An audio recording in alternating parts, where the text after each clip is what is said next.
Parallel world की राजधानी में मौजूद महान केयन डिनेस्टी के इंपीरियल पैलेस में एक शांत सुबह थी। पूर्व एम्परर टू केयनजन युद्ध में मारे गए थे और उनका चौथा बेटा ट्यूई सिंहासन पर बैठा। लेकिन ट्यूई टू केयनजन द्वारा जीवन काल में चुना गया डेजिग्नेटेड हेयर नहीं था, क्योंकि वह एक पूरा वेस्टल था, भोग विलास में डूबा हुआ और पूरी तरह इनकॉम्पिटेंट। फिर भी करप्ट ऑफिशियल्स के सपोर्ट की वजह से उसे थ्रोन मिल गया। जब ट्यूई ने ये बातें सुनी तो वह कंफ्यूज्ड हो गया।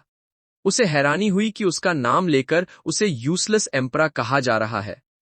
ट्यूई परेशान हो गया और सोचने लगा कि क्या ये सब उसी की बात हो रही है। उसे याद आया कि ज्यादा समय पहले नहीं, वह एक मॉडर्न इंसान था। वह डांस वीडियोस देख रहा था और एक फोरम पर डिस्कशन कर रहा था। फोरम पर किसी ने पूछा था कि अगर टाइम ट्रैवल पॉसिबल हो तो किस डिनेस्टी में जाना चाहोगे। ये सवाल पढ़ते ही उसने अपने लैपटॉप को मिडल फिंगर दिखा दिया।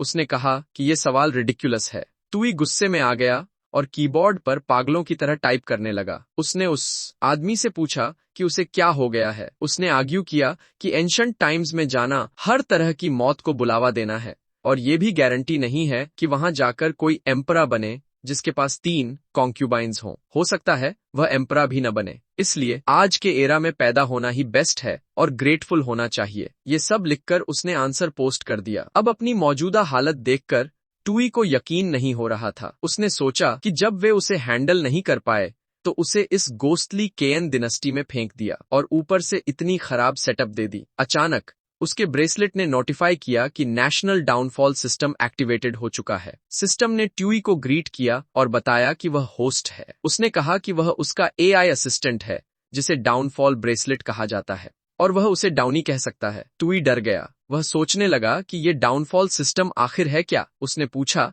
कि क्या कोई उसके साथ मजाक कर रहा है। डाउनी ने समझाया कि ये सिस्टम ट्यूई की डिजायर्स से बना है। सिंपल शब्दों में, अगर वह केयन डिनेस्टी का डाउनफॉल कर देता है तो वह वापस रियलिटी में जा सकता है। डाउनी ने उसे गुड लक कहा और भरोसा दिलाया कि वह पूरी ताकत से मदद करेगा।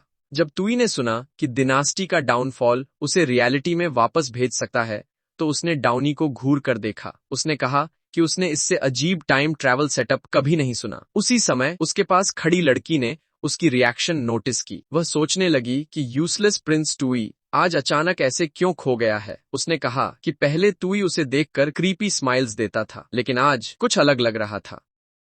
जब ट्यूई ने अचानक उसकी तरफ देखा तो जीरो चौंक गई। ट्यूई का चेहरा ऐसा था जैसे उसने कुछ बहुत डरावना देख लिया हो। ट्यूई खुद भी सोच रहा था कि आखिर उसने ऐसा क्या देख लिया है। उसी पल डाउनी ने बताया कि यह लड़की जीरो शू दरअसल जीरो जुओ की अडॉप्टेड बेटी है। उसे जानबूझकर ट्यूई को कॉन्क्यूबाइन के रूप में दिया गया था ताकि उस पर नजर रखी जा सके और उसे बेहतर तरीके से मॉनिटर और कंट्रोल किया जा सके। ट्यूई देख सकता था जीरो शू की इंफॉर्मेशन और डेटा। उसे हैरानी हुई कि वह ये सब कैसे देख पा रहा है। ये बिल्कुल ऐसा था जैसे कोई गेम खेल रहा हो। इस पर डाउनी ने समझाया कि यह एक वार्म हार्टेड ऑक्सिलियरी फंक्शन है जो उसे बिग डाउनफॉल की तरफ से दिया गया है। मतलब जब भी कोई ऐसा व्यक्ति सामने आए जो डाउनफॉल टारगेट से जुड़ा हो तो ट्यूई किसी भी समय उसकी इंफॉर्मेशन और डेटा एक्सेस कर सकता है। इससे वह उन्हें पूरी तरह समझ सकता है और 100 बैटल्स जीत सकता है। दूसरी तरफ जीरो शू भी हैरान थी। उसने खुद से पूछा कि क्या ये सब सिर्फ उसकी इमेजिनेशन थी। जीरो शू को लगा कि जिस पल ट्यूई ने उसे देखा उसकी आंखों में जैसे एक स्पार्क चमक उठा हो। ट्यूई ने मन ही मन माना कि जीरो शू एक सुंदर महिला है जिसे जीरो जुओ ने उसे मॉनिटर करने के लिए अरेंज किया है। वह काफी चार्मिंग भी है। वहीं दूसरी तरफ जीरो शू को लगा कि उसकी प्राउड एक्टिंग स्किल्स ट्यूई ने सिर्फ एक नजर में ही देख ली हैं। ट्यूई परेशान सा दिख रहा था और लगातार जीरो शू को देख रहा था। अचानक एक आदमी जिसका नाम ट्यूयन था बोला कि ट्यूई कुछ देर से डिस्ट्रैक्टेड लग रहा है। उसने पूछा कि क्या उसके मन में कोई बात चल रही है। ट्यूई ने सामने खड़े दोनों आदमियों को देखा और सोचा कि क्या ये वही करप्ट ऑफिशियल्स हैं जिनका जिक्र शुरुआत में हुआ था। उसने ये भी सोचा कि क्या वह इनकी इंफॉर्मेशन भी देख सकता है। जिस आदमी ने अभी बात की थी उसे देखते हुए डाउनी ने बताया कि वह लाई टैनुआन है। वह केन डिनेस्टी का राइट प्राइम मिनिस्टर है और जीरो जुओ का प्लास्टिक ब्रदर है। वह ट्यूई को एक कंट्रोलेबल पपित मानता है और उसे एम्परर बनाकर अपने हिसाब से चलाना चाहता है। फिर डाउनी ने दूसरे आदमी की तरफ इशारा किया जो खाने में व्यस्त था। उसने बताया कि वह जीरो जुओ है। वह केन डिनेस्टी का लेफ्ट प्राइम मिनिस्टर है और लाई टैनुआन का प्लास्टिक ब्रदर है। वह भी ट्यूई को एक कंट्रोलेबल पपित मानता है और उसे एम्परा बनाकर अपने फायदे के लिए इस्तेमाल करना चाहता है।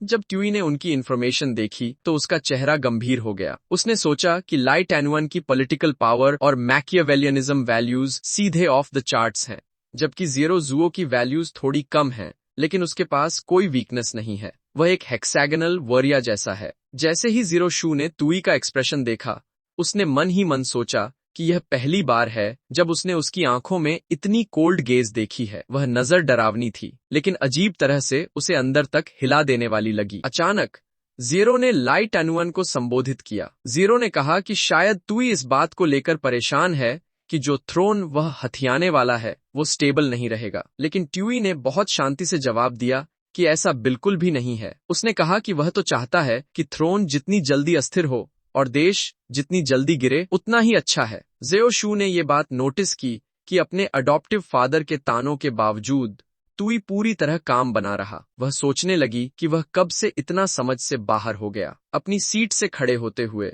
ज़ीरो जुओ ने कहा कि आखिरकार लेट एम्परा की आखिरी इच्छा यही थी कि टू सू, जो इस समय राजधानी के बाहर सेना का नेतृत्व कर रहा है, वही थ्रोन पर बैठे। ट्यूई को एहसास हुआ कि पिछले एम्परा का चुना हुआ एयर असल में टू सू था और वह फिलहाल राजधानी से बाहर सेना को लीड कर रहा है। जब ज़ियो जुओ ने कहा कि वे इस समय लेट एम्परा की इच्छा के खिलाफ जा रहे हैं और ट्यूई को थ्रोन पर बैठाने की तैयारी कर रहे हैं, तो ट्यूई ने कहा कि इसमें कोई हैरानी नहीं है कि ये दोनों प्राइम मिनिस्टर्स इतनी बेझिझक राजधानी में टिके हुए हैं। ताबूत पर हाथ मारते हुए ज़ीरो जुओ ने कहा कि भले ही टू किंजन कब्र से निकलकर उन्हें मार नहीं सकता, लेकिन टू सू के बारे में ऐसा नहीं कहा जा सकता। ज़ीरो जुओ ट्यूई के पास आया और बोला कि अभी तक लेट एम्पेरा की मौत की खबर फैली नहीं है। उसके चेहरे पर चालाकी साफ दिख रही थी जब उसने कहा कि इस समय इंपीरियल सील उनके हाथ में है। उसने सुझाव दिया कि बेहतर होगा कि वे पहले वार करें और एक डिक्री जारी कर दें। ज़ेओ जुओ ने कहा कि ट्यूई को आदेश देना चाहिए कि टू सू को भी लेट एम्परा के साथ मौत के घाट उतार दिया जाए। ट्यूई ने मन ही मन सोचा कि अगर वह उनकी योजना मान ले और टू सू को मारने का आदेश दे दे तो थ्रोन तो सुरक्षित हो जाएगा, लेकिन इससे देश को जल्दी बर्बाद करने का उसका लक्ष्य पूरा नहीं होगा। वह जानता था कि ऐसा करने पर वह बस उनकी कठपुतली बनकर रह जाएगा। उसे ये सोचकर गुस्सा आया कि लेट एम्परा का शरीर अभी ठंडा भी नहीं हुआ और उसके सबसे भरोसेमंद मिनिस्टर्स पहले ही उसकी आखिरी इच्छा के खिलाफ जा चुके हैं। वे मिलकर एक बेकार प्रिंस को एम्परा बनाकर पूरे देश को कंट्रोल करना चाहते हैं। ट्यूई ने मन ही मन शिकायत की कि यहाँ तो ड्रामास देखने को भी नहीं मिलते, ना कोई क्यूट लड़कियां देखने को हैं, और ऊपर से वह उन दो बूढ़े लोमड़ियों के हाथों घुमाया जा रहा है। वह परेशान हो गया और बोला कि वह एक पल भी ऐसी जिंदगी नहीं जीना चाहता। ट्यूई उलझन में पड़ गया कि उसे करना क्या चाहिए। अचानक उसकी नजर इंपीरियल सील पर पड़ी। अचानक ही ट्यूई ने इंपीरियल सील पकड़ लिया। इससे ज़ेओ जुओ चौंक गया। ट्यूई ने ऐलान किया कि वह सीधे उन्हें ही गिरा देगा। ज़ेओ जुओ डर गया और उसने ट्यूई से पूछा कि वह ये सब क्या कर रहा है। इंपीरियल सील को उससे दूर उठाते हुए ज़ेओ जुओ ने पूछा कि ट्यूई का ऐसा करने का मतलब क्या है। ट्यूई ने समझाया कि अगर वह मर गया तो ये ऐसा होगा जैसे केएन डिनेस्टी खत्म हो गई और उसके हिसाब से ये बिल्कुल परफेक्ट है। उसने मन ही मन ज़ेरो से कहा कि उसे ही मार डालो। ट्यूई ने जोर देकर कहा कि अब से, क्योंकि वह एम्परा है, इंपीरियल सील उसी के पास रहेगा और वह किसे मारेगा और किसे छोड़ेगा ये फैसला अब सिर्फ वही करेगा। उसी दौरान ज़ेरो शू सोच रही थी कि क्या ट्यूई पहले से ही ऐसा इंसान था जो ज़ेरो जुओ के सामने इस तरह खड़ा होने की हिम्मत रखता हो। जब उसने ट्यूई की दबंग बातें सुनी तो वह शर्मा गई। जब ट्यूई ने पूछा कि कौन उसके पक्ष में है और कौन उसके खिलाफ, तो ज़ेरो शू ने उसके चेहरे के भाव और उसके तने हुए शरीर को ध्यान से देखा। उसने मन ही मन कहा कि यह आदमी सच में काफी साहसी है। ज़ेरो शू का चेहरा और लाल हो गया जब वह लगातार ट्यूई को देखती रही।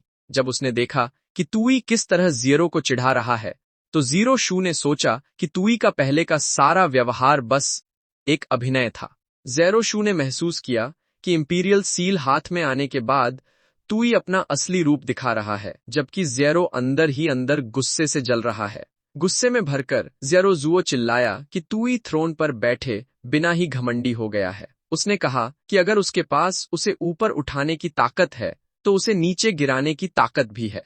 ट्यूई ने ज़ेरो को और चिढ़ाते हुए कहा कि आओ, जल्दी करो और उसे मार डालो। उसने ताना मारा कि ज़ीरो की मार्शल प्रावेस वैल्यू 77 है, तो उसे निराश नहीं करना चाहिए। ज़ीरो जुओ गुस्से में तुई की तरफ दौड़ा और चिल्लाया कि वह उसे गला घोंटकर मार डालेगा। इसी दौरान ज़ीरो शू उसे रोकने की कोशिश कर रही थी और कह रही थी कि वह शांत हो जाए। अचानक लाई टैनुअन बीच में बोला। उसने दोनों को रोकते हुए कहा कि वे बहस बंद करें, क्योंकि उनका लक्ष्य एक ही है। उसने सुझाव दिया कि पहले सबको शांत होना चाहिए। जब तुई ने देखा कि ली टैनुअन काफी शांत है तो वह निराश हुआ, लेकिन फिर वह हल्का सा मुस्कुराया और बोला कि शायद अब आग में थोड़ा और घी डालना पड़ेगा। जैसे ही लाई टैनुअन कुछ कहने वाला था, टुई ने अपने हाथ से इंपीरियल सील गिरा दिया। इंपीरियल सील जमीन पर गिरते ही लाई टैनुअन का चेहरा गंभीर हो गया। वहीं तुई ने हल्के से कहा, अरे ज़ीरो जुओ डर के मारे सन्न रह गया। तुई ने बेपरवाही से कहा कि उससे गलती हो गई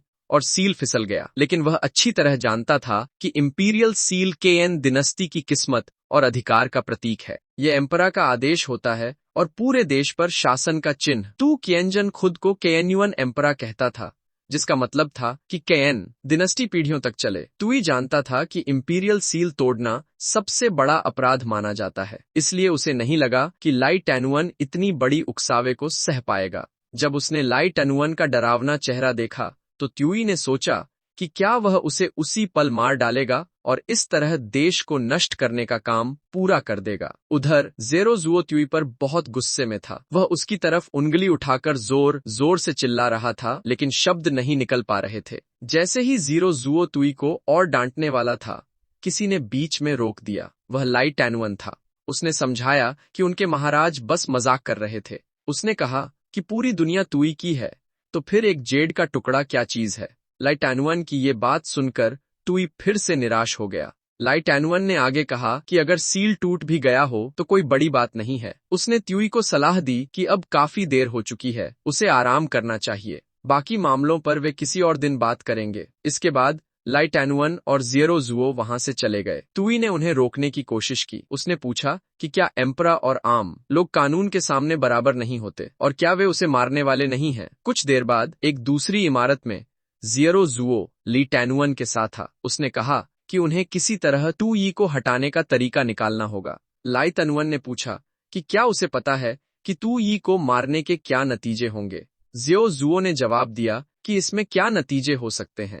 उसने ली टैनुअन को डरपोक कहा और ताना मारा कि वह अब भी उस बच्चे त्यूई को महाराज कह रहा है, लेकिन ली टैनुअन ने ज़ीरो जुओ की तरफ देखते हुए उसे मूर्ख कहा। ली टैनुअन ने उससे पूछा कि वह जरा अंदाजा लगाए, अगर राजधानी में प्रिंस तुई की संदिग्ध हालात में मौत हो जाती है तो क्या वे दोनों लेट एम्परा के भरोसेमंद मंत्री होने के नाते टू सू की जांच और सजा के पहले निशाने नहीं बनेंगे, जबकि प्रिंस टू सू इस समय बाहर सेना का नेतृत्व कर रहा है। लाई टैनुअन ने आगे समझाया कि तुई द्वारा इंपीरियल सील तोड़ने का मतलब है कि उन्होंने टू सू के खिलाफ एक अहम सौदेबाजी खो दी है। ये सुनकर ज़ीरो जुओ को यकीन ही नहीं हुआ, इसलिए वे इस समय सिर्फ त्यूई पर ही निर्भर रह सकते थे ताकि वह थ्रोन पर बैठे, और इसी वजह से वे फिलहाल उसे हटा नहीं सकते थे।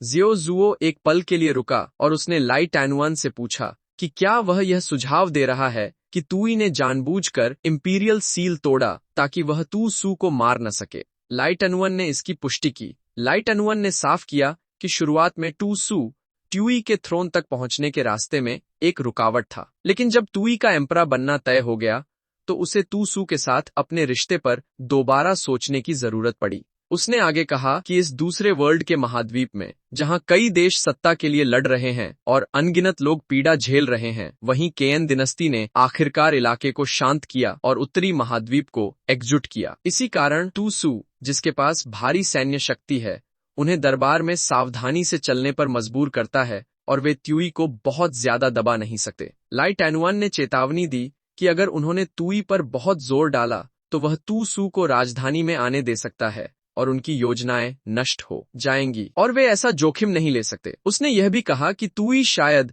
3 लोगों के बीच के रिश्तों का इस्तेमाल करके उन्हें ही नियंत्रित कर सकता है। ज़्याओ जुओ, जो संदेह में था, ने पूछा कि क्या लाई टैनुअन ज्यादा ही सोच रहा है और क्या तुई के पास इतनी समझ है कि वह इतना आगे की योजना बना सके। लाई टैनुअन ने ज़िरो जुओ से पूछा कि क्या उसे याद है कि तुई ने जो कहा था कि एम्परा और आम लोग कानून के सामने बराबर हैं, वे शब्द किसके थे। उसने बताया कि वे शब्द कयन दिनास्टी के मुख्यमंत्री वाइसलियो के थे, जो 100 साल पहले हुए थे। उसने बताया कि उस समय मिनिस्टर वाइज इंग्लियो कयन किंग का बहुत प्रिय था। उसके पास बहुत शक्ति थी और वह लगभग सबसे ऊपर था, लेकिन जब उसने केएन किंग का भरोसा खो दिया तो उसे क्रूर तरीके से मार दिया गया। उन्होंने कल्पना की कि तुई शैतानी मुस्कान के साथ खड़ा है और वे दोनों उसके हाथों की कठपुतलियां हैं। ज़ियो जुओ ने कहा कि वह वाइज इंगलियो नहीं है और वह कभी त्यूई के आगे नहीं झुकेगा, क्योंकि वह सिर्फ टू सू की सैन्य शक्ति पर निर्भर है, और चूंकि त्यूई ने अभी तक कोई आदेश जारी नहीं किया है तो वह खुद किसी को भेजकर टू सू को मरवाएगा और सारा दोष तुई पर डाल देगा, क्योंकि नतीजा वही रहेगा। लाई टैनुअन चुप रहा और गहरी सोच में डूब गया। उसकी आंखों में चमक आई जब उसने कहा कि उन्होंने पहले त्यूई का समर्थन इसलिए किया था क्योंकि वह लेट एम्परर के बेटों में सबसे आसान था नियंत्रित करने के लिए। लेकिन अब स्थिति अलग लग रही है। लाई टैनुअन ने कल्पना की कि तुई कई लोगों का नेतृत्व कर रहा है। वह डरावनी हंसी हंसा। उसने कहा कि लेट एम्परा के वंशज वाकई दिलचस्प हैं। दूसरी ओर तुई अपने बिस्तर पर शांति से सो रहा था। अचानक उसने लाल आंखें खोलीं और कहा कि यह उबाऊ है। तुई ने शिकायत की कि खाना खराब है, गेम्स उबाऊ हैं। उसे मेमोरियल्स पढ़ने पड़ते हैं जिनका एक भी अक्षर उसे समझ नहीं आता। यहाँ कुछ भी अच्छा नहीं है, इसलिए ये एक उबाऊ युग है। वह परेशान दिख रहा था और बोला कि फोन और कंप्यूटर के बिना वह मर जाएगा। अचानक उसने कमरे के कोने में किसी को खड़ा देखा। जब त्यूई ने वहां ज़िरो शू को खड़ा देखा तो वह हैरान रह गया। ज़िरो शू शर्मा गई और धीमी आवाज में बोली कि उसे बेड चेम्बर में उसकी सेवा करनी है। तुई का चेहरा एक पल के लिए खाली हो गया, फिर अचानक उसका चेहरा लाल हो गया और वह बोल पड़ा कि वह अपनी कही हुई बात वापस लेता है। सुबह का समय शांत था और बाहर फूल खिले हुए थे। बेडरूम में त्यूई बिस्तर पर ज़िरो शू के साथ लेटा हुआ खुश था और उसने माना कि वह खुद को बिल्कुल भी काबू में नहीं रख पाया। कपड़े पहने और उसने समझाया कि अपना मिशन पूरा करने के लिए उसे ज़िरो शू को परेशान करना पड़ेगा। अचानक उसकी नजर ज़िरो शू के हेयरपिन पर पड़ी। उसने पुराने जमाने का एक दृश्य सोचा जहां हेयरपिन को हथियार की तरह इस्तेमाल किया जाता था। ज़िरो शू ने कहा कि कोई भी यकीन नहीं करेगा कि वही चीज एक दिन उसके लिए देश को नष्ट करने और मॉडर्न वर्ल्ड में लौटने का मुख्य साधन बनेगी। त्यूई हल्की मुस्कान के साथ बार बार ज़िरो शू की तरफ देख रहा था। उसने ज़िरो शू को पुकारा। जब तुई ने उससे पूछा कि क्या वह सच में ज़िरो जुओ द्वारा भेजी गई जासूस है, तो ज़िरो शू डर गई। वह हैरान थी कि उसकी पहचान खुल गई है, लेकिन फिर भी उसने जोर देकर कहा कि ऐसा होना नामुमकिन है। ज़िरो शू ने अनजान बनने का नाटक किया और पूछा कि त्यूई क्या कह रहा है, क्योंकि उसे कुछ समझ नहीं आ रहा। त्यूई ने ज़िरो शू को भरोसा दिलाया कि उसे चिंता करने की जरूरत नहीं है, क्योंकि उसे उससे या ज़िरो जुओ के निजी कामों से कोई फर्क नहीं पड़ता। उसने अपने हाथ में पकड़ा हुआ पेय एक ही बार में पी लिया। तुई ने ज़िरो शू से पूछा कि क्या ज़िरो जुओ ने उसे सिर्फ उसे देखने और काबू में रखने के लिए उसके पास भेजा था। उसने पूछा कि इस तरह सामने आ जाने पर उसे कैसा लग रहा है। जब तुई ने कहा कि उसे ज़िरो जुओ के साथ यह खेल खेलना काफी पसंद आ रहा है, तो ज़िरो शू और ज्यादा डर गई। उसने कहा कि वरना एम्परा बनना बहुत उबाऊ हो जाता। ज़िरो शू हैरान थी कि ज़िरो जुओ द्वारा उसे भेजना तुई के लिए सिर्फ एक खेल था। उसने बिस्तर की चादर और जोर से पकड़ ली और सोचा कि क्या तुई का इतना साफ बोलना इस बात का मतलब है कि वह इस खेल से थक चुका है। तुई ने फिर से अपना पेय पिया, जम्हाई ली और कहा कि शराब थोड़ी नशे वाली है। तुई मेज पर झुक गया और ज़िरो शू को चेतावनी दी कि वह यह न कहे कि उसने उसे मौका नहीं दिया। उसने कहा कि अब वह चाहे तो अपना कदम उठा सकती है। ज़िरो शू ने माना कि उसकी पहचान खुल चुकी है और वह ज़िरो जुओ के लिए भी अब बेकार हो चुकी है। उसने कहा कि खुद को बचाने का अब सिर्फ एक ही तरीका बचा है। ज़िरो शू धीरे धीरे पीछे से टूई के पास आई। उसी समय टूई खर्राटे लेने का नाटक कर रहा था। अचानक ट्यूई चौंक गया जब डाउनी ने बताया कि नेशनल डाउनफॉल सिस्टम अपग्रेड पूरा हो चुका है और वह पहले की तरह उसकी सेवा करता रहेगा। ट्यूई ने तुरंत पूछा कि यह सिस्टम अपग्रेड क्या है। उसने कहा कि वह तो मिशन पूरा करने और वापस लौटने ही वाला था, तो यह अपग्रेड बेकार है। लेकिन डाउनी ने समझाया कि मिशन के लक्ष्य को साफ करने के लिए अपग्रेड में नेशनल पावर पॉइंट सिस्टम जोड़ा गया है। यह सिस्टम राजनीति, अर्थव्यवस्था, सेना, संस्कृति और दूसरे पैमानों को जोड़कर केएन देश की ताकत तय करता है।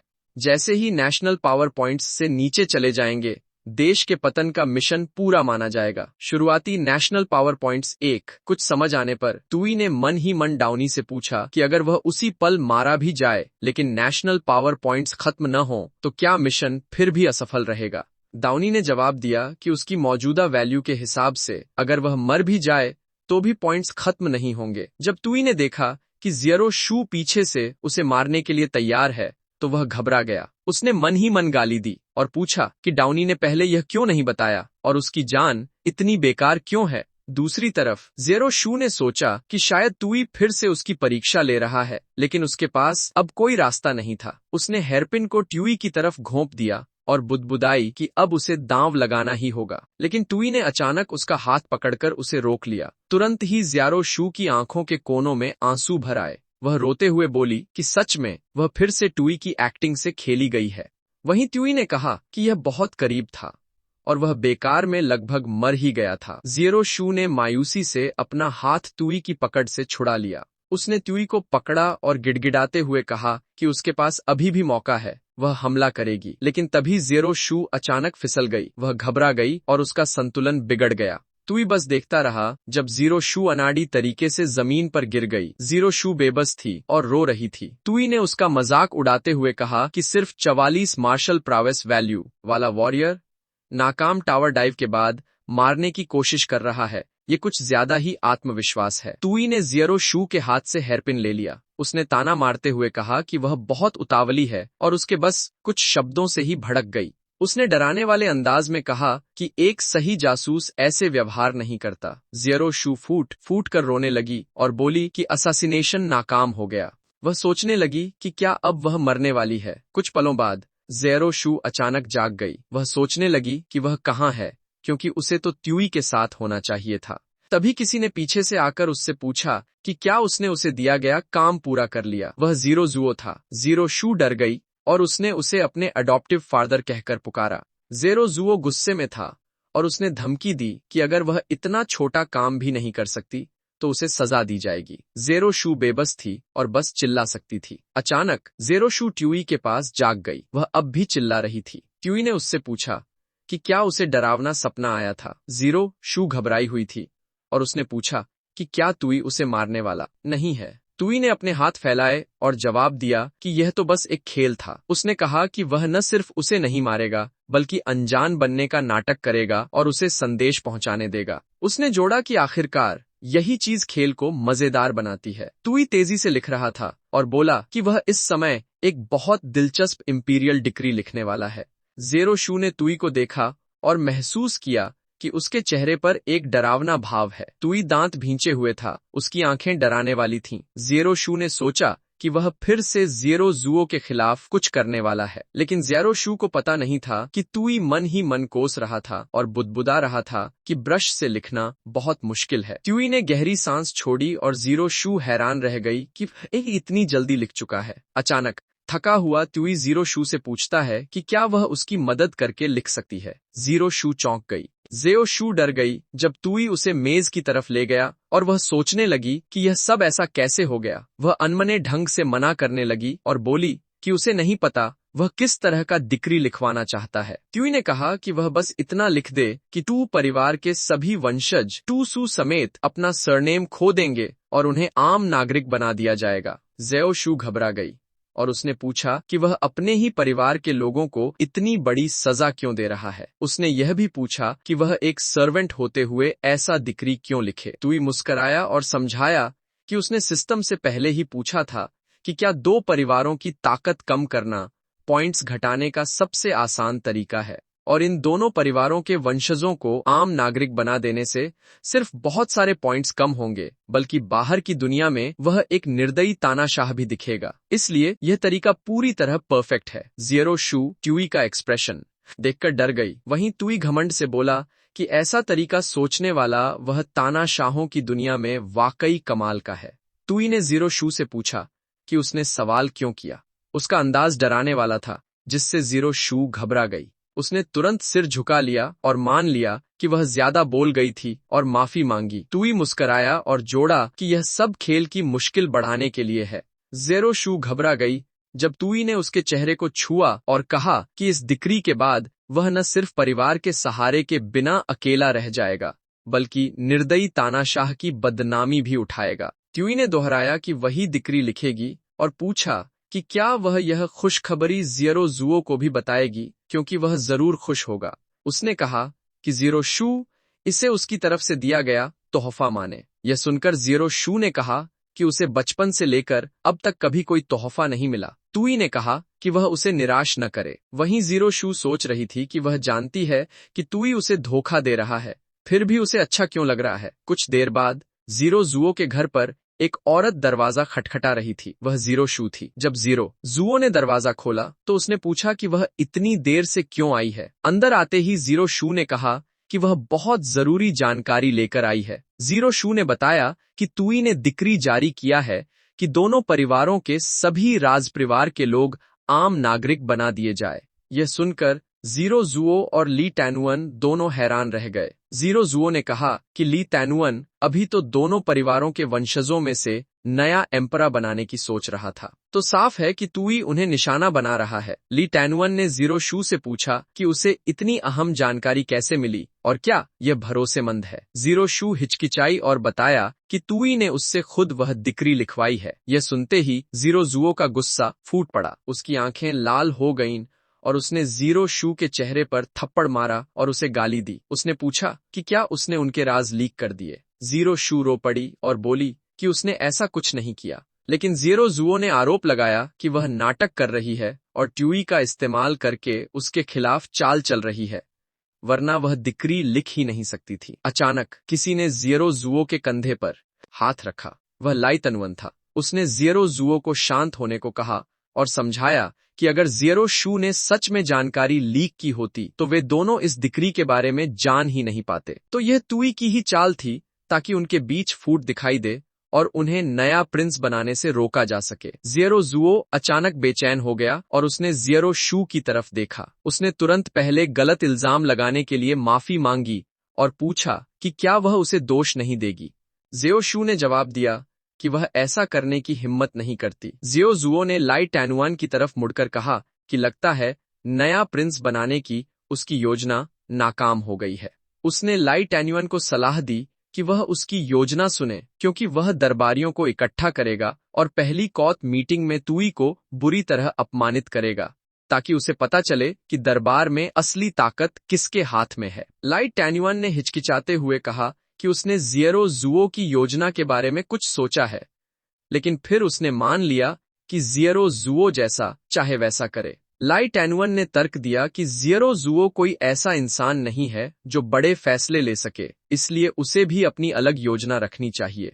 दूसरी तरफ टुई एक स्क्रोल पढ़ रहा था। उसने कहा कि डिक्री तैयार है और वह बस सही समय का इंतजार कर रहा है इसे जारी करने के लिए, लेकिन अभी भी पॉइंट्स को जीरो तक लाना बाकी है। तुई ने सोचा कि अगर ध्यान से सोचा जाए तो नेशनल पावर पॉइंट्स घटाने के और भी कई तरीके मिल सकते हैं। उसे खुशी हुई जब उसे याद आया कि इतिहास में जो भी तानाशाह किसी देश के पतन का कारण बना, उसने न सिर्फ भ्रष्ट मंत्रियों पर भरोसा किया, बल्कि राज्य के कामों की अनदेखी की, जबरदस्ती औरतों को उठाया और हर जगह से कॉन्क्यूबाइंस इकट्ठा की। ट्यूई ने तय किया कि वही तरीका अपनाया जाएगा। उसने सोचा कि देर से एम्परा की लाश अभी ठंडी भी नहीं हुई है और वह डिक्री जारी करेगा कि सभी दरबारियों की महिला रिश्तेदारों को जबरदस्ती महल में लाया जाए सेवा के लिए, जिससे वे जरूर कांप उठेंगे। ट्यूई की सेवा में मौजूद यूनक यह सुनकर डर गया जब उसने उसके चेहरे पर खतरनाक मुस्कान देखी।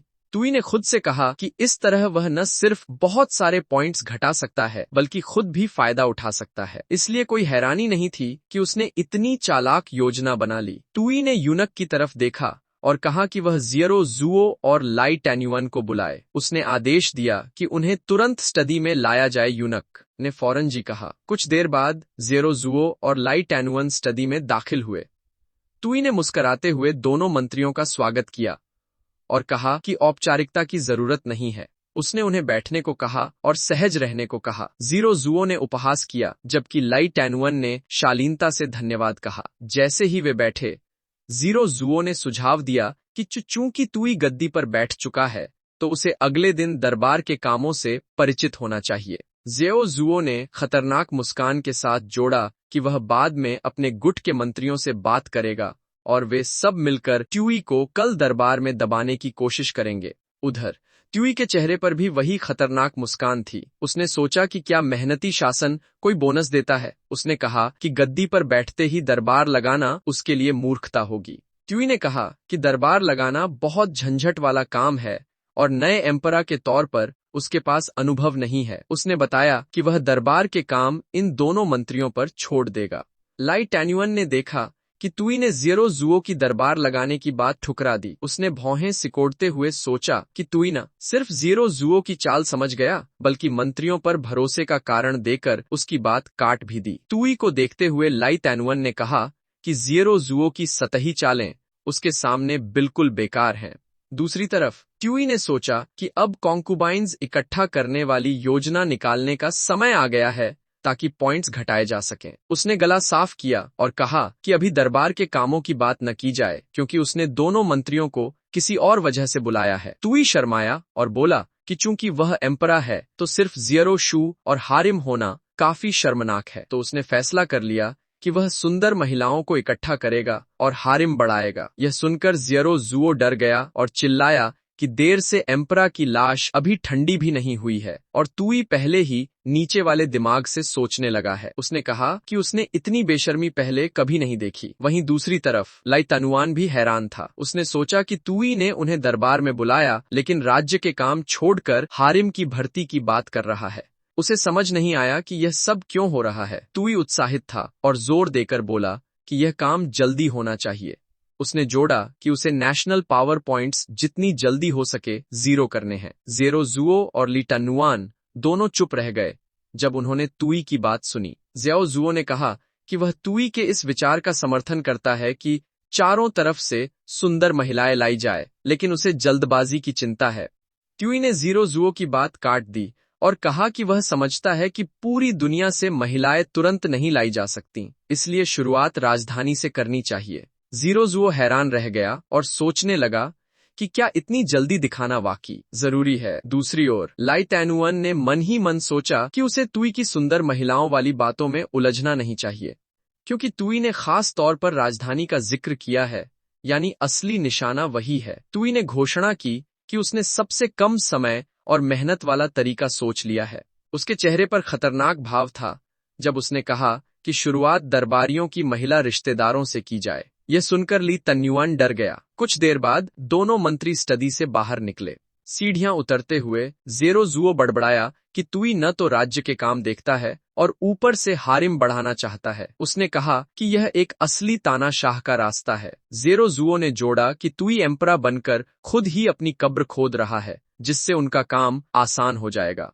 लेकिन तभी लाई टैनुअन अचानक चिल्लाया और उसे रोक दिया। लाई टैनुअन गुस्से में था और उसने चेतावनी दी कि अगर ज़ियो जुओ ट्यूई को ऐसे ही हल्के में लेता रहा तो उनका अंजाम पूरे परिवार की मौत होगा। ज़ियो जुओ चौंक गया और लाई टैनुअन के इस व्यवहार से बोल नहीं पाया। लाई टैनुअन को तुरंत एहसास हुआ कि वह ज्यादा बोल गया है। उसने नजरें फेर लीं और खुद को शांत किया। उसने ज़ियो जुओ से माफी मांगी और कहा कि वह अभी भावनाओं में बह गया था। उसने समझाया कि तुई के सारे काम एक चालाक रणनीति का हिस्सा हैं। जब ज़ियो जुओ ने सुना कि यह सब एक स्ट्रैटेजी है, तो उसने माना कि उसे यह समझ नहीं आया था। लाई टैनुअन ने बताया कि तुई ने दरबार में उसे नीचा दिखाने की ज़ियो जुओ की योजना पहले ही नाकाम कर दी। इससे साफ होता है कि तुई उनकी मंशा पूरी तरह समझता है।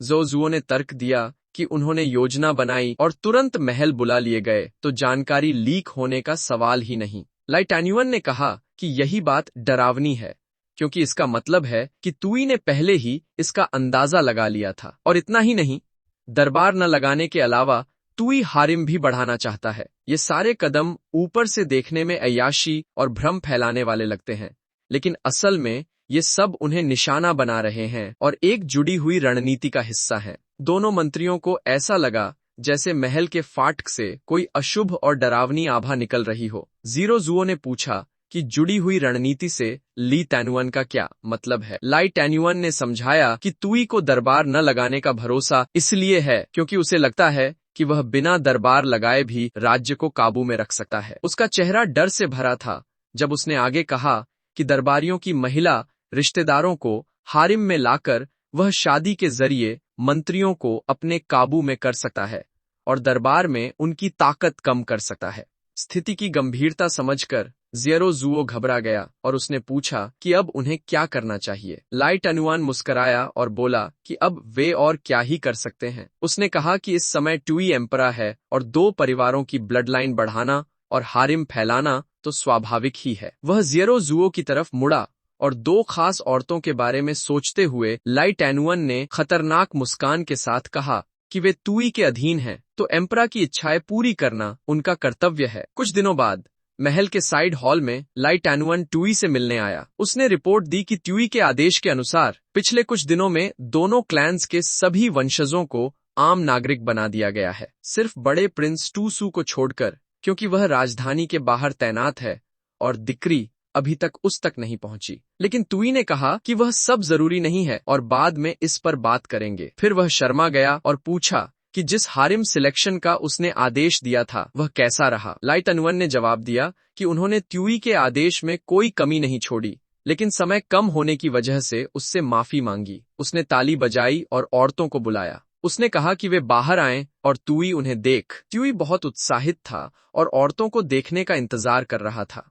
जब उसने सामने कई खूबसूरत औरतों को कतार में खड़ा देखा तो वह हैरान रह गया। तुई की आंखें चमक उठीं और उसके मुंह से लार टपकने लगी। वह सोचने लगा कि क्या यह स्वर्ग है, लेकिन यह देखकर लाई टैन्युअन की आंखों में निराशा आ गई। सभी औरतों ने तुई को प्रणाम किया। तुई ने गला साफ किया और कहा कि वे खड़ी हो सकती हैं। अब भी लार टपकाते हुए तुई ने लाई टैन्युअन से पूछा कि क्या इनमें से कोई ऐसी है जो उसे खास पसंद आए, जिन्हें उसने कॉन्क्यूबाइंस के तौर पर चुना है। लाई टैन्युअन ने कहा कि वह ठीक से नहीं समझ पा रहा कि तुई का मतलब क्या है। तुई ने भौहें सिकोड़ लीं और आरोप लगाया कि लाई टैन्युअन जानबूझकर मासूम बन रहा है। उसने कहा कि एक आदमी होकर अगर उसने पहले कभी यह शब्द न भी सुना हो तो बातचीत से मतलब तो समझ ही जाना चाहिए। लाई टैन्युअन सोचने लगा कि कहीं तुई को शक तो नहीं हो रहा। लाई टैन्युअन ने बताया कि उस समय महल में लाई गई ज्यादातर कॉन्क्यूबाइंस बड़े और ताकतवर नोबल परिवारों से थीं। ऊपर से देखने पर सब कुछ ठीक लग रहा था और कोई समस्या नहीं थी, सिवाय दो औरतों के। उनके नाम थे फैन टाओ और जद शार। लाई टैन्युअन को याद आया कि 10 साल से भी पहले महान केयन डिनेस्टी के एम्परा केयन के शासन में फैन फैमिली और जज फैमिली लेट एम्परा को नाराज कर बैठे थे और दोनों परिवारों को पूरी तरह खत्म कर दिया गया था। उसी समय एक अचानक आए विचार में लाई टैन्युअन ने फांसी के दौरान चुपचाप उन दोनों लड़कियों को बचा लिया। उसने बताया कि पिछले 10 सालों से उसने उनकी पहचान छुपाकर उन्हें अपने पास पाला। उसने जोड़ा कि हैरानी की बात यह है कि दोनों ने अपने पूर्वजों की प्रतिभा पाई और उसके हाथों में महत्वपूर्ण मोहरें बन गईं। एक रात लाई टैन्युअन ने फैन टाओ और जद शार को बुलाया। जब दोनों औरतें उसके सामने झुकीं तो लाई टैन्युअन ने बताया कि केयन एम्परा, जिसने उनके पूरे परिवार को खत्म किया था, वह अब मर चुका है। यह सुनकर दोनों औरतें सन्न रह गईं। फिर लाई टैन्युअन ने कहा कि वे खुद बदला नहीं ले सकतीं और उनसे पूछा कि क्या उनके दिल में अब भी कोई नाराजगी बाकी है। लाई टैन्युअन ने आगे कहा कि दोनों क्लैंस के पतन का मौका अब उनके सामने है, लेकिन इसके साथ बहुत बड़ा खतरा भी जुड़ा है, क्योंकि नया एम्परा टुई सिर्फ चालाक ही नहीं बल्कि निर्दयी और क्रूर भी है। वह तू काइजन से भी ज्यादा खतरनाक है और यह पूरी तरह जानलेवा हालात हो सकते हैं। यह सुनते ही फैन टाओ ने तुरंत कहा कि वह बदले के लिए 1000 बार मरने को भी तैयार है, और जद शॉ ने भी कहा कि वह बहुत पहले से खुद को बलिदान देने के लिए तैयार है। लाई टैन्युअन ने समझाया कि यह सबसे सही मौका है कि दोनों औरतों को कॉन्क्यूबाइंस के चयन के बहाने ट्यूई के पास रखा जाए। इससे कोई शक भी नहीं करेगा। वर्तमान में लौटते हुए ट्यूई की आंखें चमक रही थीं जब वह औरतों को ध्यान से देख रहा था। उसकी नजर दो खास लड़कियों पर टिक गई। ट्यूई फैन टाओ और जद शॉ को देख रहा था। यह देखकर ली टैन्युअन हैरान हो गया और सोचने लगा कि क्या तुई ने कुछ नोटिस कर लिया है। तुई ने डाउनी की मदद से जद शॉ की जानकारी और एट्रीब्यूट्स देखे। उसने जाना कि वह तू कैजुन के समय के प्रसिद्ध विद्वान जज त्यांगन की पोती है और जज फैमिली के पूरी तरह खत्म होने के बाद वह अकेली जीवित बची थी। उसे ली टैन्युअन ने गोद लिया था और वह उसके पास बदला लेने और देश को बर्बाद करने के इरादे से आई थी। उसी तरह तुई ने फैन टाओ की भी जानकारी देखी। उसे पता चला कि वह तू कैजन के समय के धनी व्यापारी फैंजू की पोती है और फैन फैमिली के नष्ट होने के बाद वह भी अकेली जीवित बची थी। उसे भी लाई टैन्युअन ने गोद लिया था और वह भी बदला लेने और देश को बर्बाद करने के मकसद से आई थी। त्युई ने लाई टैन्युअन की तरफ मुस्कुराकर देखा और कहा कि ये दोनों लड़कियां असल में उसके द्वारा अंदरूनी जासूस की तरह भेजी गई थीं और ये बहुत अच्छा है क्योंकि हारिम में झगड़े खड़े करने वाली सांप और बिच्छू जैसी सुंदरियां एक तानाशाह के लिए जरूरी होती हैं जो देश को तबाही की तरफ ले जाता है। त्युई चेहरे पर चालाक मुस्कान लिए दोनों औरतों की तरफ बढ़ा। उसने कहा कि दोनों ही काफी खास लगती हैं और उनके नाम पूछे।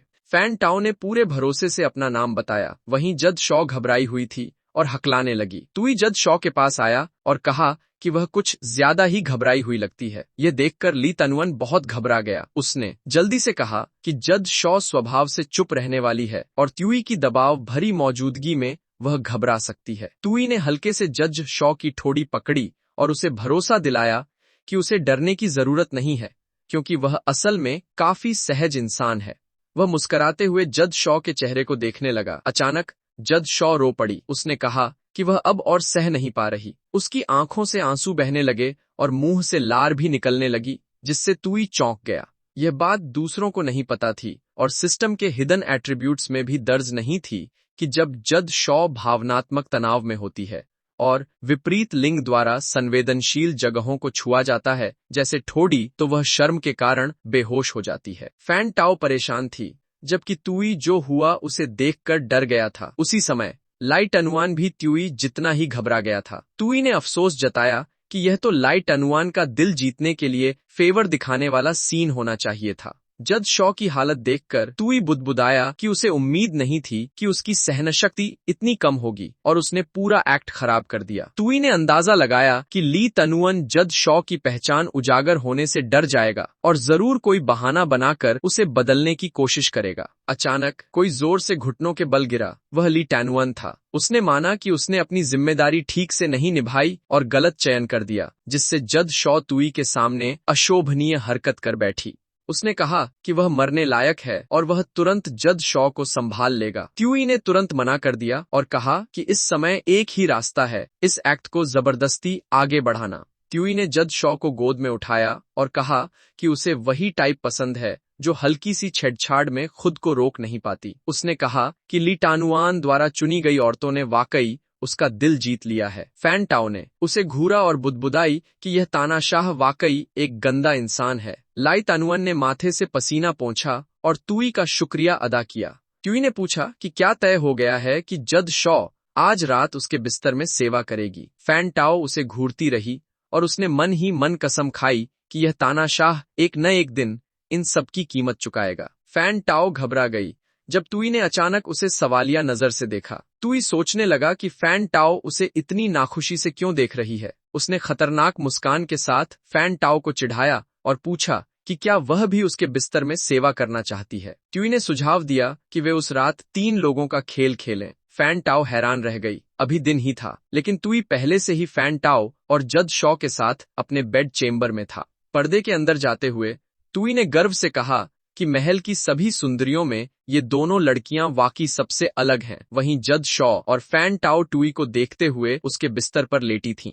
त्युई ने कहा कि सिस्टम दिखाता है कि ये दोनों औरतें देश को बर्बाद करने के इरादे से उसके पास आई हैं जिसका अच्छा इस्तेमाल किया जा सकता है। उसे लाई टैन्युअन याद आया और उसने कहा कि आखिरकार इन दोनों को चुपचाप लाई टैन्युअन ने गोद लिया था और खास तौर पर उसे भेजा गया था, तो इनमें जरूर कुछ खास खूबियां होंगी। त्युई ने अफसोस जताया कि सिस्टम सिर्फ बेसिक जानकारी और एबिलिटी इंडेक्स दिखाता है, इसलिए उसे ठीक से नहीं पता कि देश को बर्बाद करने के लिए इन दोनों के पास क्या खास स्किल्स हैं। दूसरी तरफ फैन टाओ लगातार तुई को देख रही थी और सोच रही थी कि यह तानाशाह आखिर सोच क्या रहा है। फैन टाओ और जज शॉ एक दूसरे को देखकर बोले कि वे पहले से ही खुद को बलिदान करने का मन बना चुकी हैं। उन्होंने कल्पना की कि तुई उन्हें किस तरह सताएगा। उन्होंने सोचा कि वह उन्हें नीचा दिखाने के लिए हर तरह के तरीके अपनाएगा। उन्होंने कल्पना की कि तुई उन पर कोड़ा चलाएगा, वह जज शॉ को मारेगा ताकि वे उसकी तानाशाही के आगे झुक जाए।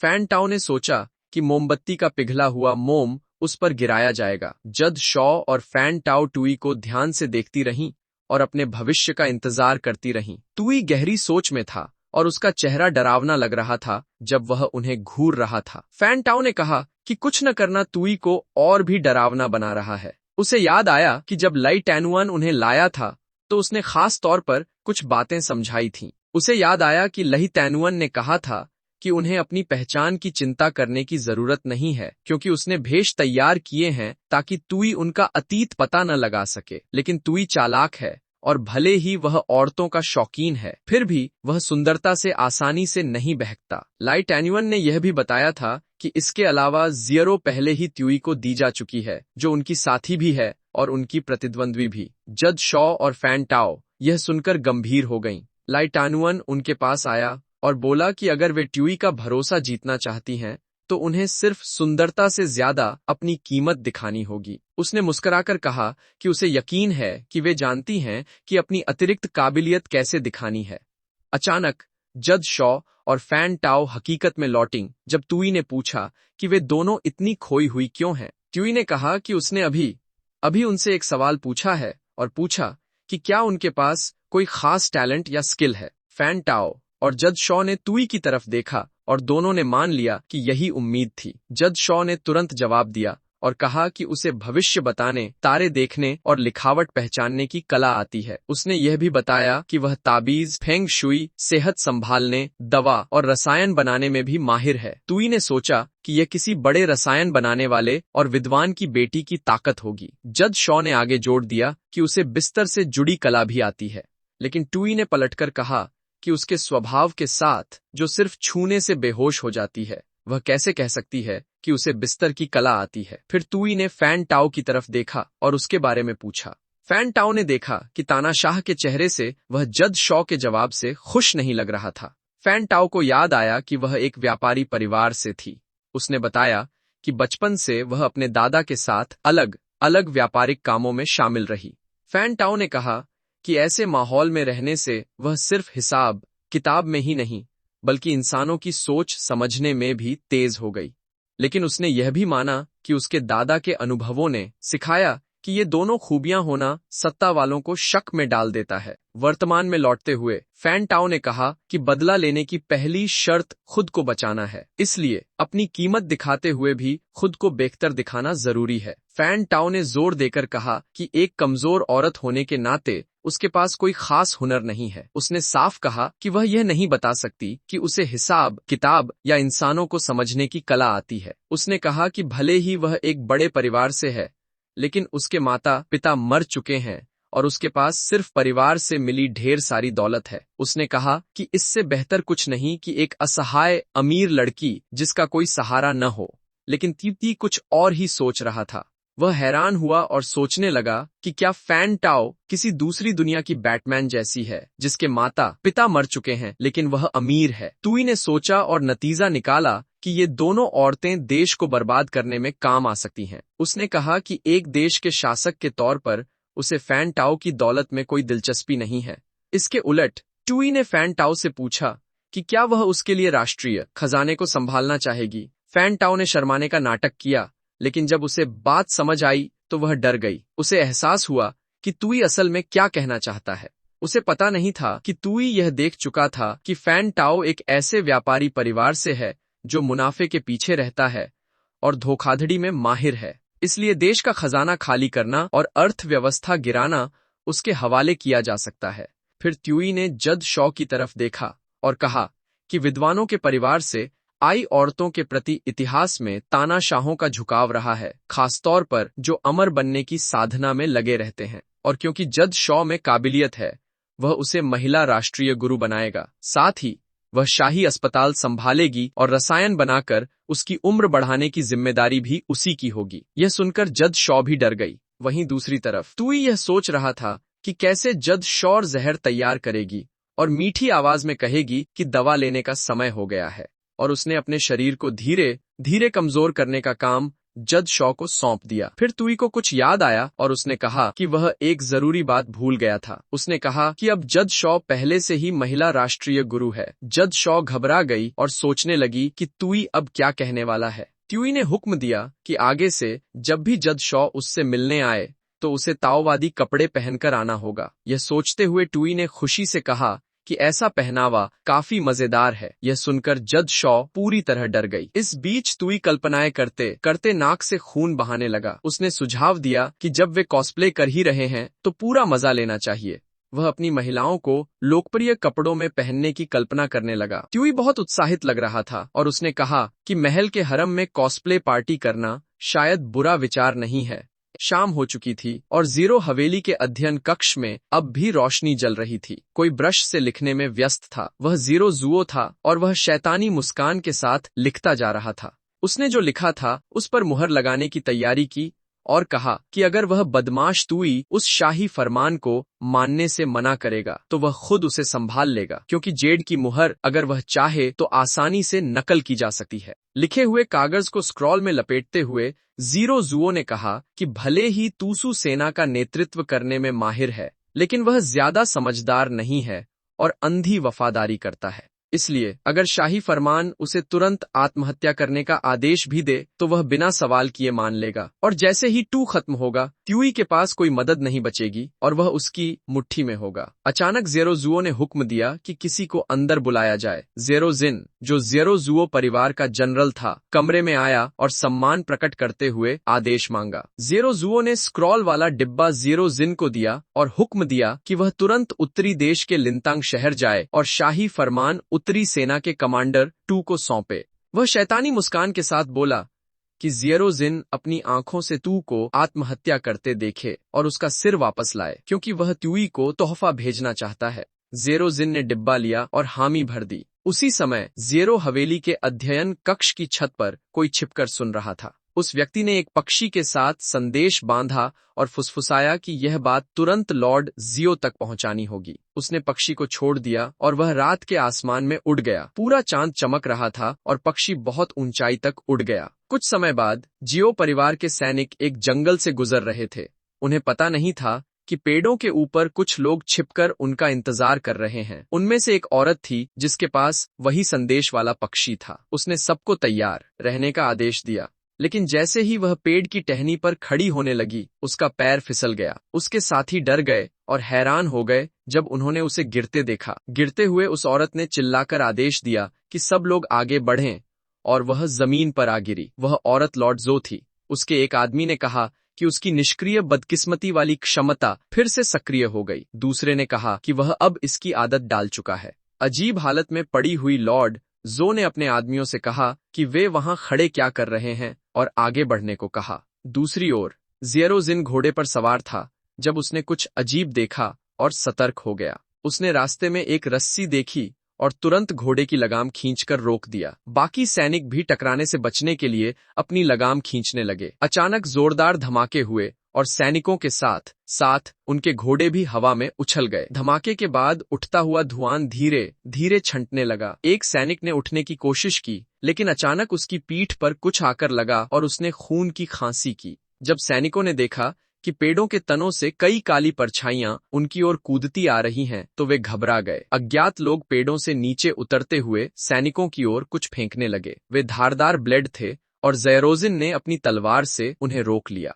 जब वे लोग जमीन पर उतरे तो उन्होंने कहा कि लॉर्ड जो ने आदेश दिया है कि किसी को भी भागने न दिया जाए, इसलिए ज़ेरोजिन को रोका जाए।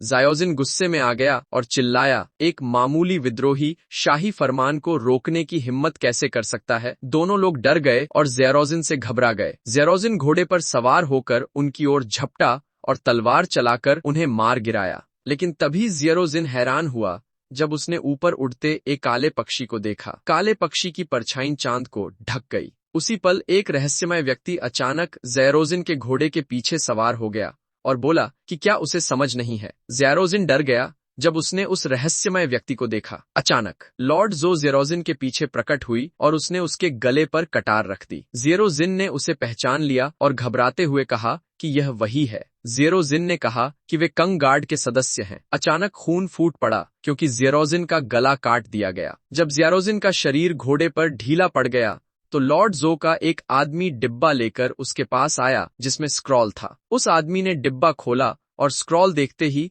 लॉर्ड जो ने कहा कि सच में शाही फरमान ज़ेरोजिन के पास था। लॉर्ड जो ने बताया कि इस फरमान में राजकुमार तूसू को आत्महत्या करने का आदेश था, जो एक निर्दयी शासक द्वारा जारी किया गया था। उस आदमी ने पूछा कि क्या आज रात उनका काम हद से ज्यादा नहीं हो गया, क्योंकि यह सम्राट का फरमान था।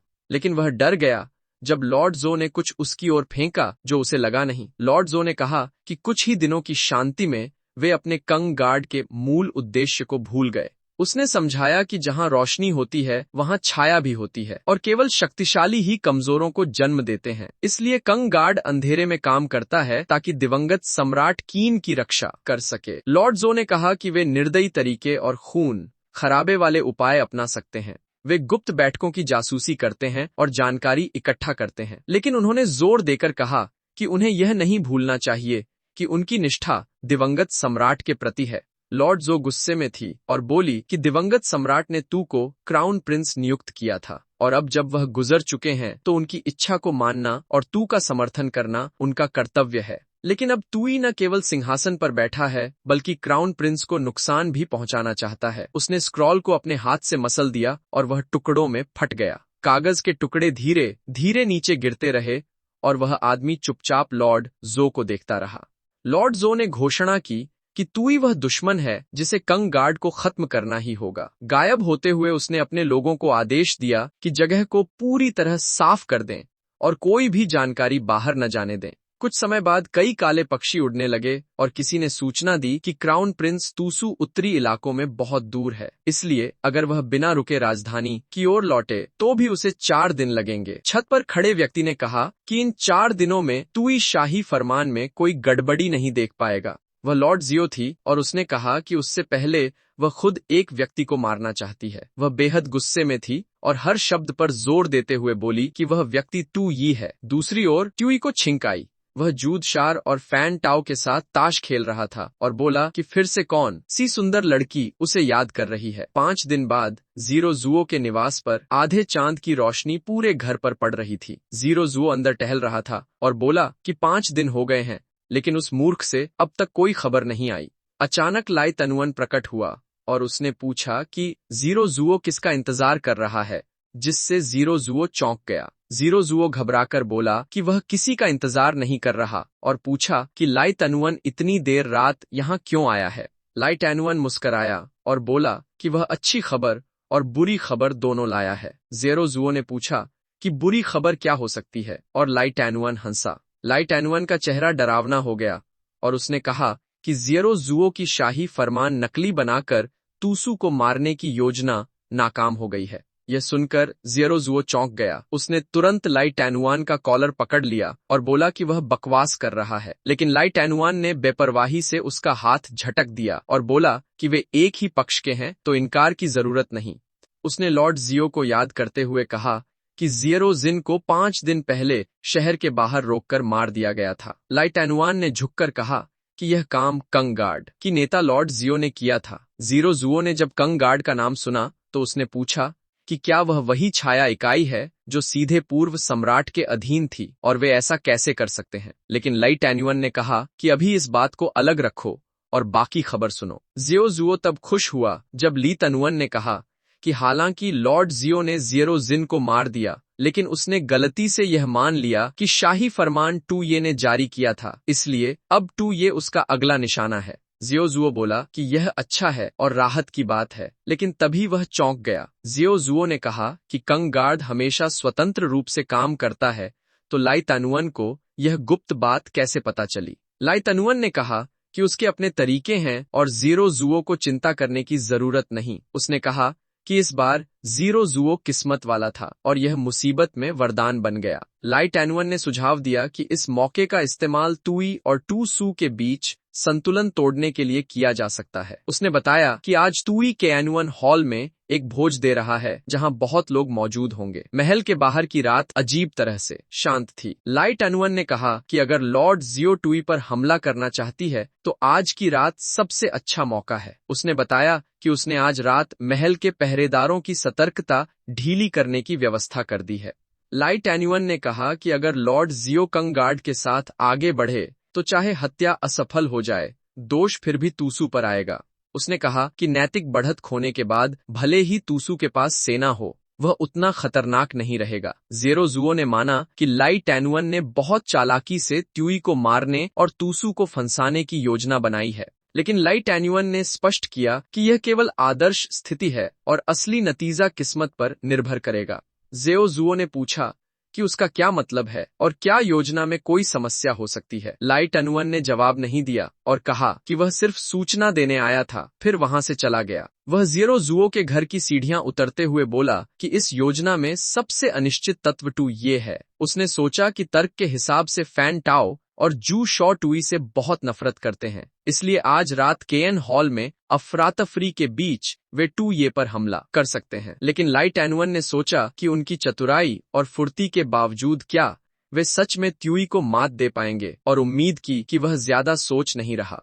उसी समय केएन हॉल में तुई की बहुप्रतीक्षित हरम कॉस्प्ले पार्टी आखिरकार शुरू हो गई। पार्टी में एक महिला ने कहा कि उनकी बहन आज बहुत सुंदर लग रही है, तो बहन ने जवाब दिया कि वह ऐसा न कहे क्योंकि वह तुलना नहीं कर सकती। दूसरी महिला ने कहा कि उनकी बहन आज चमक रही है और राजा जरूर उसे अपने साथ चुनेगा, जिस पर बहन ने पूछा कि वह इतनी झूठी विनम्र क्यों बन रही है। लेकिन पार्टी शुरू होने से पहले ही ये महिलाएं हरम में सत्ता की लड़ाई में मोहरा बन चुकी थीं। अचानक लॉर्ड जो पार्टी में दाखिल हुई। उसने कहा कि यह भोगी शासक तुई बिल्कुल बेशर्म है और इन पोशाकों की कोई सीमा नहीं है। लॉर्ड जो ने सोचा कि इन लोगों को क्या हो गया है, क्योंकि इनके पास कोई युद्ध कला भी नहीं है, फिर भी ये इतनी डरावनी तकनीकें कैसे इस्तेमाल कर रहे हैं। लॉर्ड जो ने देखा कि भोगी शासक का हरम वाकई डरावना है। एक महिला ने पूछा कि लॉर्ड जो कौन है और उसकी भड़काऊ पोशाक पर टिप्पणी की। जब लॉर्ड जो ने यह सुना तो दूसरी महिला ने कहा कि उसने उसे पहले कभी नहीं देखा और पूछा कि क्या वह कोई महल की दासी है जो ज्यादा महत्वाकांक्षी हो गई है। लॉर्ड जो सतर्क हो गई और एक महिला ने कहा कि उसकी पोशाक काफी क्रिएटिव है, लेकिन हरम में सब कुछ पावर और बैकग्राउंड पर चलता है, सिर्फ आइडियाज से कुछ नहीं होगा।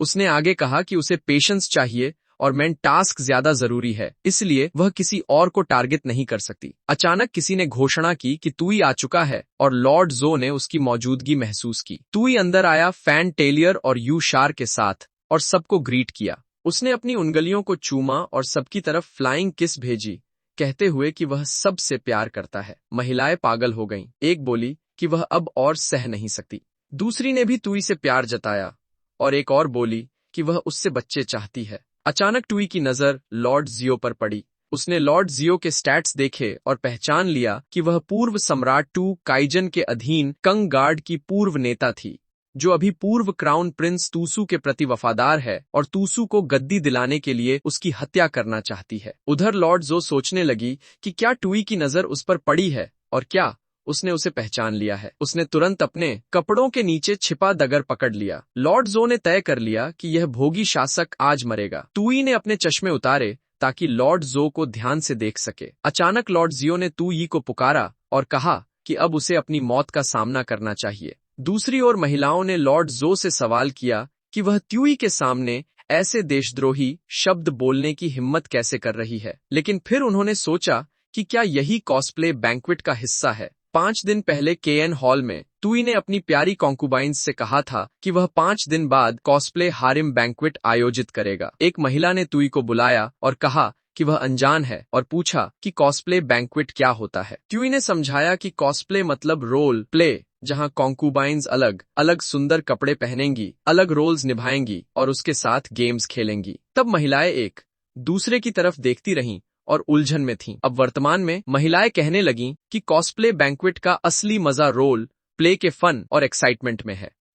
उन्होंने देखा कि लॉर्ड जो और टुई दिलों की बातें कर रहे हैं और एक्साइटमेंट का मजा ले रहे हैं, जहां लॉर्ड जो घोषणा कर रही थी कि वह तुई की हत्या करने आई है और तुई ऐसे जवाब दे रहा था मानो लॉर्ड जियो को ऐसा नहीं करना चाहिए। एक महिला बोली कि लॉर्ड जो एक चालाक लोमड़ी है जो असासिन का रोल निभा रही है, और यह रोल पुरुषों के अंदर जीतने की चाह जगा देता है, इसलिए वह बहुत चालाक है। लेकिन लॉर्ड जो चौंक गई जब एक महिला ने कहा कि अब जब उसने भेद समझ लिया है तो वह लॉर्ड जो को सफल नहीं होने देगी। एक महिला ने सुझाव दिया कि तू ही उसे असासिन से निपटने दे, लेकिन अचानक लॉर्ड जो ने उस महिला का हाथ पकड़ लिया। उसने उसे घुमाया और जमीन पर पटक दिया। लॉर्ड जो ने सोचा कि क्या यह औरत पागल है, क्योंकि उसमें तो कोई कल्टीवेशन ही नहीं थी। इधर बाकी महिलाएं अजीब नजरों से लॉर्ड जो को देखने लगीं और सोचने लगीं कि क्या यही वो चीज है जिसे रोल प्लेइंग कहते हैं। बाकी सारी महिलाएं बोलीं कि वे उस छोटी लोमड़ी लॉर्ड जियो को शो चुराने नहीं देंगी। एक महिला ने लॉर्ड जो पर आरोप लगाया कि वह ऐसे टेढ़े तरीकों से तुई का ध्यान खींचने की कोशिश कर रही है। दूसरी महिला ने सवाल किया कि क्या लॉर्ड जियो को अपनी हैसियत नहीं पता, और क्या वह उनकी इजाजत के बिना जबरदस्ती रैंक बढ़ाना चाहती है। एक और महिला ने इशारा किया कि उस हरम में सीनियरिटी का नियम चलता है, इसलिए लॉर्ड जो को एक कदम पीछे हट जाना चाहिए। महिलाओं ने कहा कि वे यहाँ तुई की रक्षा के लिए हैं, इसलिए वे असासिन को पकड़ेंगी और उसे उसके पास नहीं आने देंगी, और अगर वह तुई को मारना चाहती है तो पहले उसे उनकी लाशों के ऊपर से गुजरना होगा। लॉर्ड जो ने कहा कि तुई गंदा और निर्दयी है, तो फिर ये हरम की कॉन्क्यूबाइंस उसकी रक्षा के लिए अपनी जान जोखिम में क्यों डाल रही हैं, और उसमें ऐसा क्या खास है। वह अपनी मौजूदा हालत को लेकर पूरी तरह कंफ्यूज थी। लॉर्ड जियो ने कहा कि अगर यह उनकी अपनी पसंद है तो वह तुई के अधीन लोगों पर कोई दया नहीं दिखाएगी। इसके बाद तुई ने चेतावनी दी कि यह ठीक नहीं है, क्योंकि ये हरम की कॉन्क्यूबाइंस उसके लिए बहुत जरूरी ह्यूमन रिसोर्सेज हैं, ताकि वह भोगी शासक का रोल निभा सके और देश को बर्बाद करने का मिशन पूरा कर सके। उसने लॉर्ड जो से गुजारिश की कि वह रुक जाए और इन लड़कियों को छोड़ दे। लॉर्ड जो हैरान रह गई और उसने देखा कि भागने का मौका होने के बावजूद तुई उसे रोकने के लिए बोल रहा था, जो काफी हिम्मत की बात थी। एक महिला ने कहा कि तुई उनके लिए असासिन का सामना कर रहा है, जो दिल को छू लेने वाली बात है। दूसरी महिला ने कहा कि अगर वह तुई के दिल में एक निशान छोड़ सके तो उसे मरने से भी कोई परवाह नहीं। लॉर्ड जो ने तुई से पूछा कि क्या वह इन महिलाओं के लिए मरने को तैयार है, क्योंकि अगर उसकी जान देकर वह उन्हें बचा सकती है तो वह खुशी खुशी कम लोगों को मारेगी।